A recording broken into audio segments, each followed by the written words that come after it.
husband finally cut off his toxic mom and sister. When they had the audacity to demand we give up our dream house for my jobless sister-in-law, her deadbeat gaming addict husband, and their 6 kids, my in-laws had a very toxic relationship with my husband. It is starting to affect my life. You see, while growing up, my husband used to be the favorite golden child, and his mom was extremely close to him. Jacob has told me that because his dad used to be quite busy with work, his mother and he spent a lot of time together. But I have noticed that his sister, Sarah, isn't treated the same by my mother-in-law, although I am sure that she loves both her children. I have noticed time and time again that she favors my husband more. I am sure my sister-in-law must have felt that growing up, which is why my husband has always tried to fill the role of being a good older brother to her and always being there for her. But the thing is that both my sister-in-law and mother-in-law would sometimes behave so absurdly that it crossed the line. For example, when we first started dating, Jacob, who was still just a fresh college graduate at that time, and my in-laws, including Sarah, used to live in the same house. My in-laws had given my husband an entirely different floor, so he could have his own privacy and invite whoever he wanted. This is why he would sometimes invite me over to his place to spend the night with him. However, on several occasions during the morning, my sister-in-law would barge into our room while we were sleeping without knocking. As you can imagine, sometimes we were not even properly dressed, but she would act like it was completely normal and start talking to Jacob about very random things. This was extremely weird for me, as I was uncomfortable with her seeing me in my lingerie. Before anyone points out, I completely understand that Jacob lived with his family at that time, so I should have expected this. But is knocking on the door before you enter a room really too much to ask? I guess sometimes siblings can be very close, but she and I didn't know each other that well when Jacob and I first started dating. Hence, I found it extremely disrespectful. So naturally, I talked to Jacob about it and told him that I wouldn't be coming over unless he installed a lock on his door. He agreed. But as you can imagine, my sister-in-law, who tried to barge in the door the next morning unsuccessfully, started yelling at us about why we had the door locked. She started jiggling the door and banging on it, asking her brother to let her in. Jacob finally let her in, and she stormed into the room, questioning why he had installed the lock in the first place. When she noticed me, she pointed at me and started yelling at him if it was because of this skank. I was shocked to hear how rude and disrespectful she sounded. Jacob told her that it was him who wanted to install the door lock, but my sister-in-law wasn't convinced. She angrily told him that they were siblings and that they shouldn't have any secrets between them. Jacob told her that he didn't have any secrets, and that he had installed the lock so that she wouldn't barge in while he and I were sleeping, as it was really disturbing hearing this. My sister-in-law angrily flipped her head towards me and yelled that this was all my fault and that I was coming in between her and her brother. This all seemed to be a bit too much for me, since I am very non-confrontational. So I excused myself to go to the washroom. I could hear her continue to yell and Jacob trying to pacify her. When she was finally gone, he came in to comfort me. He was apologetic for her behavior and assured me that he would talk to her again so she would apologize to me as well. The next weekend, when I came over, she apologized to me and gave me a very pathetic excuse that she needed to talk to Jacob very urgently about something. Hence, she thought it would be okay for her to come in. Jacob firmly asked her not to disturb us again, and she nodded meekly. Although this issue was solved, this wasn't her only weird behavior towards Jacob. If Jacob and I would disagree on something, even on small things like movies, and if my sister-in-law was around, she would start telling him how he should date someone who had similar tastes as him, and that we were clearly wrong for each other. Jacob would shoot her a disapproving look, but she would just smirk. Another incident would be where she would ask me uncomfortable questions about my past, trying to dig into my life. Jacob and I had been honest about each other's past from the very beginning, but I didn't feel comfortable sharing it with his sister. But regardless of my feelings, she would ask. What I had told her was basically true. Even though Mill did have a weird relationship with my husband, she was no better than her. When I first came into his life, Mill would ignore me. But once she realized that Jacob and I were getting serious, she started behaving like I was trying to steal her son away from her. She would purposefully ignore me at dinner or during family functions and act like I didn't exist. Jacob sometimes noticed this and would try to talk to her about it, but she has never changed. Mill even once called me stuck up and spoiled, just because my parents sent me to a private school and she was a public school teacher. I even know she tried to talk Jacob out of marrying me and told him to keep looking for a better partner than me. Fortunately, my husband didn't care about her opinion and proposed to me anyway. When Mill and Sil found out that he had proposed, they freaked out. Both of them called to tell me that perhaps this was a bad decision. And since Jacob wouldn't listen to them, I should end the relationship and give him back the ring. I found it very weird and refused to tell them that they were crossing a line by asking me to do something like this when I loved Jacob and wanted to spend the rest of my life with him.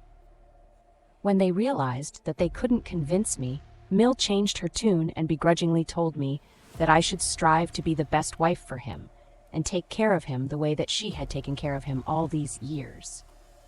I was a bit offended, but I tried not to take more offense at her words. Sarah, on the other hand, told me that I was clearly just a gold digger and that her brother deserved someone much more of his status. She threatened that she would make sure to expose me before our marriage so that Jacob would never marry me. After this conversation, I immediately talked to Jacob about everything, and he was taken aback at how rude they were towards me. He fought with them over this, but both Mill and Sil stuck to their tune that I wasn't good enough for him. He told me to ignore them and that he loved me regardless of what they thought. Although his words were comforting, I did feel bad that his own family wouldn't accept me. Jacob and I had already decided to pay for our own wedding, so when Mill offered to pay for half of our expenses, we declined graciously, with Jacob telling her how hard worked to save money just for this occasion. Instead of being happy for us, this made her even more upset, and she started to tell Jacob how sad she was that he didn't need her anymore. But Jacob's dad seemed very proud of us. His dad, unlike his sister and mother, was quite cool-headed and never had a problem with our relationship. Since Mill continued to complain to Jacob, we compromised by telling her that we would love it if she wanted to organize the rehearsal dinner for us. She agreed, and we appreciated the gesture. However, as the wedding approached, things took an unexpected turn. The first incident was when Sil invited herself to have dinner with us, telling Jacob how much she missed him.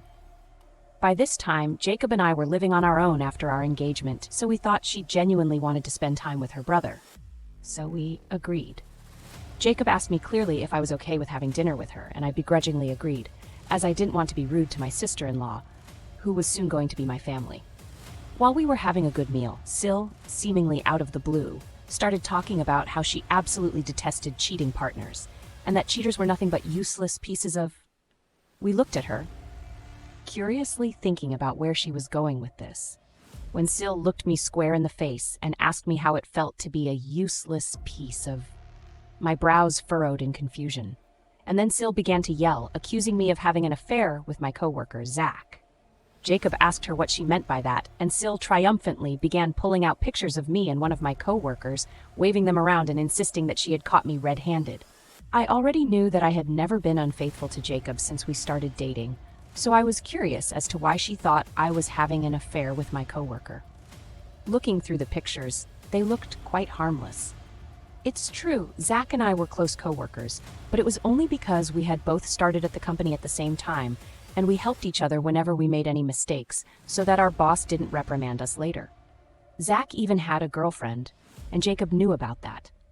I don't have a lock on my phone, and I had always been quite upfront with Jacob about all my coworkers.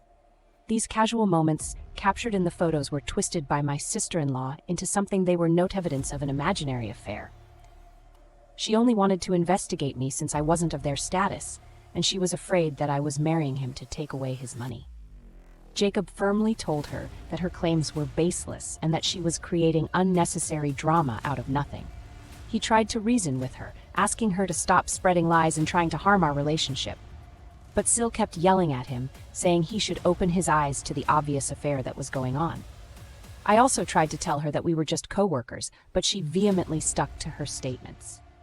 The atmosphere grew tense as her accusations intensified. I had enough of her accusations and yelling, so I told Sil that I was going to file a police case against her for illegally taking my pictures and stalking me. Her expression turned petrified as she looked at me and asked if I was serious. I told her that clearly I had all the evidence and she had purposefully stalked me and taken these photographs of me with my coworkers without my consent, and was trying to defame me with ridiculous lies. Sil looked at Jacob and then at me and started to plead that this was all just to protect her brother, and she didn't think it was such a big deal. She started to beg Jacob to talk to me since she had done all this for him. And if I filed a case, it would hamper her work and her future. I firmly told Sil that only she could save herself at this point. Sil asked me what it was that I wanted, and I told her that I was not going to file a case against her as long as she stayed far away from my life. At this point, there was nothing that Sil could do to escape this situation. She looked at her brother, but Jacob supported me and told her that she should be grateful that I was willing to let this go since what she had done was clearly wrong. Sil begrudgingly agreed to stay away from me, and since that day she and I haven't talked. Jacob continues to have a relationship with her, but she has never dared to talk to me after that. Now, the second incident that occurred before our wedding was just the night before the wedding. During our rehearsal dinner, Mill, who had insisted on taking responsibility for our rehearsal dinner, declined our offer to help her in any way leading up to the event and told us that she was going to take care of it. However, upon arrival, it became evident that the preparations were not as anticipated. The rehearsal dinner turned out to be a collection of plastic tablecloths on picnic tables and cold Mexican food. During dinner, she kept acting upset, and it made the whole celebration feel a bit off. She got drunk and started behaving inappropriately with the other guests, saying she couldn't wait for the wedding stuff to be over and how stressful it had been, even though she did not contribute financially or in any planning. Eventually, my father-in-law got pissed off and escorted her out. My sister-in-law tried to protest, trying to justify her mother's behavior, but my father-in-law refused to listen to her. As you can imagine, it was a complete disaster, and I started freaking out that both these women would somehow spoil my wedding the next day as well. That night, Jacob and I had our first fight. I told him firmly that he needed to uninvite both Sil and Mill, since clearly, with the way that they were behaving, they would definitely do something to upstage us during the wedding. My husband vehemently refused and tried to assure me that my father-in-law would be there and he wouldn't let them get away with it. Then, I had to threaten Jacob that if he did not uninvite his mother and sister, there would be no wedding the next day. Jacob was visibly shocked by my demand, as I knew exactly how I sounded, but I was anxious thinking about what these women would be up to. I didn't want to be embarrassed again in front of my family and friends on my wedding day. Jacob clearly didn't have strong boundaries, but I hoped with this ultimatum he would understand just how much they were starting to affect our relationship. Thankfully, Jacob did understand and made the right choice. He called his dad early in the morning and let him know that his mother and sister were uninvited. My father-in-law didn't even seem surprised and assured him that he would make sure that Mill and Sil wouldn't show up uninvited. After a few moments of our conversation with my father-in-law, Mill and Sil started calling Jacob continuously, clearly to convince him to let them come to his wedding. But Jacob firmly told them that after how they behaved with me throughout our relationship, he didn't feel comfortable with them. During the wedding hearing, Mill started telling him how bad of a woman I was for coming in between him and his mother, and Sil tried to reason with him as well, but Jacob stuck to his guns. I did feel bad that my father-in-law couldn't come to our wedding because of his wife and sister. After learning of this, I was glad that they were uninvited. Jacob did miss his family, but he also understood where I was coming from. Overall, we had a great wedding, and no one tried to upstage us. But since that day, Mill and Sil stopped talking to me completely, which made me very glad, and I was perfectly comfortable with it. They would only invite my husband over for dinner or on special occasions, which I didn't mind terribly. Phil, on the other hand, was kind to me, and we continued to stay in touch over the years. Jacob and I saved our money meticulously and eventually bought a new house this year. It is our very first home, and as you can imagine, we were very excited about finally owning something this huge. His parents and Sil did come to visit our place for a small housewarming celebration, and on that day, to avoid them, I visited my parents and spent some time with my family. Now, coming to the main issue, last month, out of the blue, my sister-in-law called me. This was very unexpected, since she and I had never talked with each other since the day I got married to Jacob. Surprisingly, she asked me casually how I had been and how my life was going. I was a bit taken aback by her sudden interest, but I answered her questions regardless. Then she started asking how it felt to live in such a huge house when it was just me and Jacob. Her words stung because Jacob and I had been wanting to get pregnant for a long time, but due to some infertility issues, I was unable to get pregnant. Jacob knew about this, and although we mourned that we might never be able to have children of our own, we had eventually accepted it. I had told Jacob several times when I first found out the news that he was welcome to divorce me if he wanted to, so he could eventually marry someone else and have his own children. But Jacob had always stuck by me. He loved me and told me that it was okay for us to be childless as long as we had each other. Obviously, our families also knew about this, which is why Mill subtly commented about it. She then went on to inform me that my sister-in-law was pregnant. I was shocked to hear this since this was going to be her 6th child. I had heard from Jacob how jobless her husband was and didn't believe in using a condom, which would lead to these accidental pregnancies. Her partner was the epitome of laziness and did nothing around the house to help her or the kids. I have heard from Jacob that he treats her like his personal maid. He never even pays any bills around the house. She works multiple part-time jobs while he spends the whole day gaming. Despite how much everyone has talked with her, Sil never breaks up with him. My mother-in-law then continued, saying that since Sil could no longer afford to keep working throughout her pregnancy, she thought it would be a good idea for me and Jacob to give up our place since it was too big for a childless couple like us. I was taken aback by her demand and struggled to form words. I asked her if she was joking with me, but Mill went on to say that she was, in fact, very serious, and that Sil and her husband deserved to live in a bigger house. But since she did not have space at her own house to let them move in, she had asked them to move in with us. The weight of this announcement hung in the air, and I found myself trying to compose my response amid the whirlwind of emotions that now enveloped me. I explained to her that this was our house, which we were still paying for. The notion of someone else moving in with us so abruptly, without even asking for our permission, was intrusive and ridiculous. However, my mother-in-law emphasized that she had already talked with Jacob, and he had agreed to this. This seemed bizarre, as Jacob and I always shared everything with each other, and I knew for sure that he would have definitely told me the news if he had agreed to let his sister and her family stay with us. I firmly told Mill that since the house belonged to both me and Jacob, he couldn't give permission all on his own without my consent. No one was allowed to live here with us, without both of us agreeing to it. To compromise, I told her that I would be happy to host Sil and her husband for a few days if that's what they wanted, but I wouldn't allow them to move in with me. Mill, on the other hand, started to yell at me that making space for my sister-in-law and her husband was expected of me as a dutiful daughter-in-law, and if I agreed to her demands, all our past issues would be forgiven. So, in anger, I replied to her, "Sure, I will be happy to let them have our place. But you see, we are still paying for this place, and I tell. So, tell me, when are you getting a second job to pay off the debt?" Hearing this, erupted in a fit of rage, shouting and expressing her displeasure. She told me that it was ridiculous of me to ask her to pay the mortgage for us, and I retorted back that it was equally ridiculous for her to expect us to take care of us family and to let them move in. This pissed her off even more, and she continued to yell while I smiled in satisfaction. She disconnected the call when she realized that I wasn't going to give in to her demands. Soon after, my sister-in-law called, yelling at me for daring to ask her mother to pay our mortgage. She continued saying how she always knew that I was just a gold digger, and I told her that it was she who was being a gold digger for trying to live with us.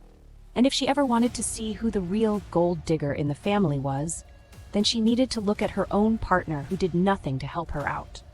This seemed to shut her up.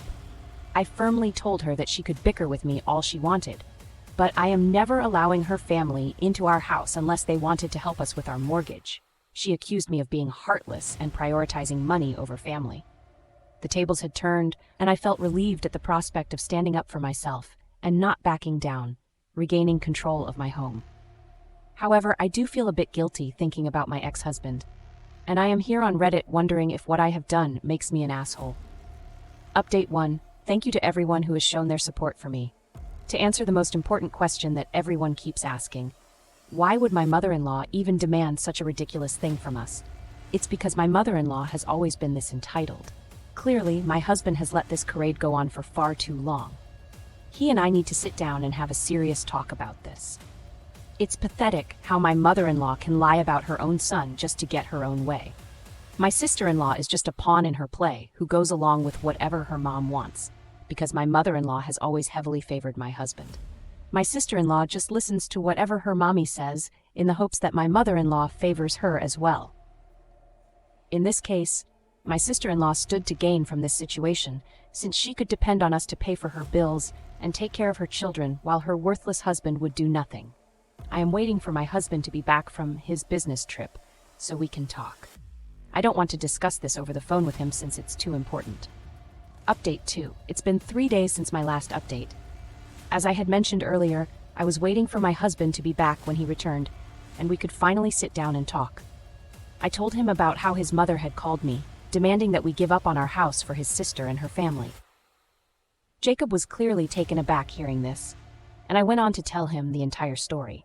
He then confessed that he had no idea about all this, and that the only thing his mother had told him before he went on the trip was that his sister was pregnant. That's all he knew about the situation, and he had no idea that she would make such ridiculous demands. I told him firmly that I expected him to talk to his mother regarding this and deal with the situation, since I can't handle his family, and he agreed. He called his mother in front of me and asked her why she had lied to me, catching her red-handed. My mother-in-law tried to backtrack, saying that she didn't exactly lie and that she knew he would have no problem with his sister living with us.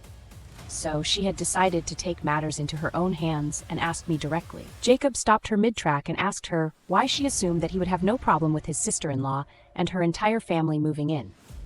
My mother-in-law told him that he and his sister were close.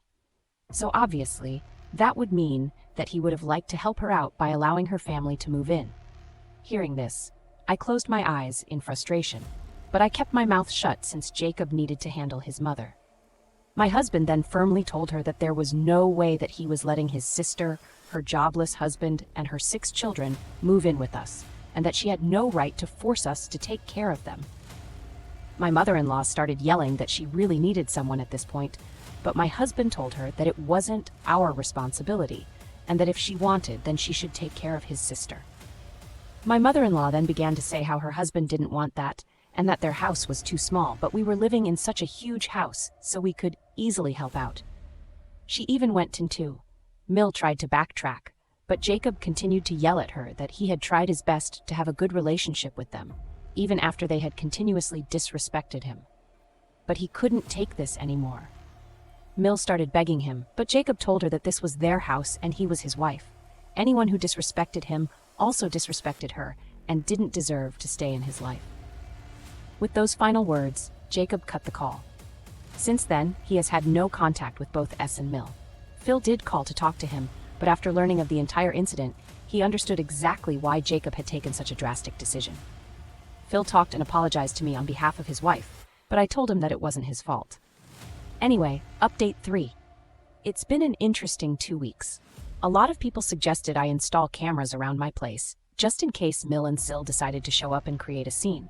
So I did order them online and installed them all around my place. Well, as luck would have it, they did decide to show up last weekend, knocking on my door while I was all alone. When I saw that they were here from my camera, I called Jacob immediately, and he said he was on his way. When I opened the door, there they were, my Mill and Sil, looking furious. They demanded I let them in, but I stood my ground, refusing to allow them entry and telling them that if they had anything to talk about, they could talk to me from outside. Mill started yelling about how heartless I was, accusing me of being greedy and selfish. I calmly told her that this was our home, and they had no right to barge in uninvited. Mill continued her tirade, unaware of the cameras capturing every moment. I calmly reminded her of our previous conversation, reiterating that I would not be giving up my home for S and her husband, and that if she had anything further to talk about, she should wait for Jacob to come back home. S, in turn, started to yell that I was breaking up the family for no reason, and that I was being too stubborn. She told me that not only was I a gold digger, like she had always known, but now I was trying to take her brother away from them.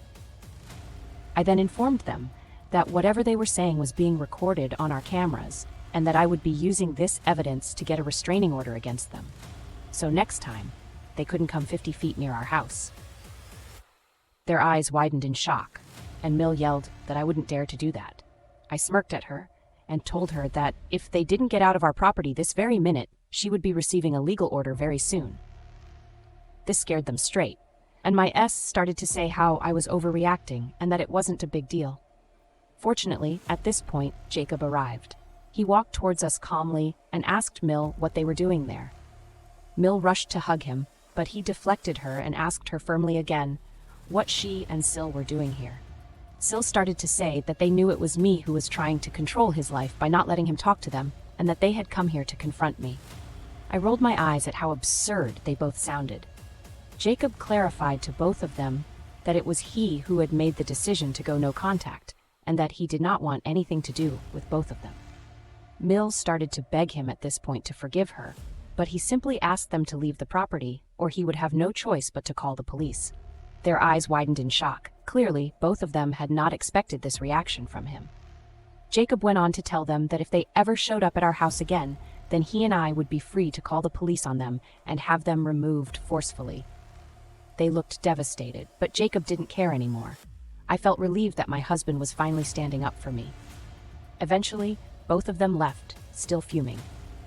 Since then, Jacob has talked with Phil, who was as shocked as us that Mill and Sil had gone behind his back to show up at our house unannounced. He assured us that we were right not to let them in. He is also becoming increasingly frustrated with their behavior. I know that with Jacob being so firm about it and kicking them out, they will not dare set foot on our property ever again. If they do, I will contact a lawyer and send them a notice immediately. I am glad that my husband has finally realized how toxic his family is, and hopefully they won't trouble us anymore so we can peacefully live our lives. I hope this is my last update since I want to move on from this situation as well. Thank you for watching. Subscribe for more.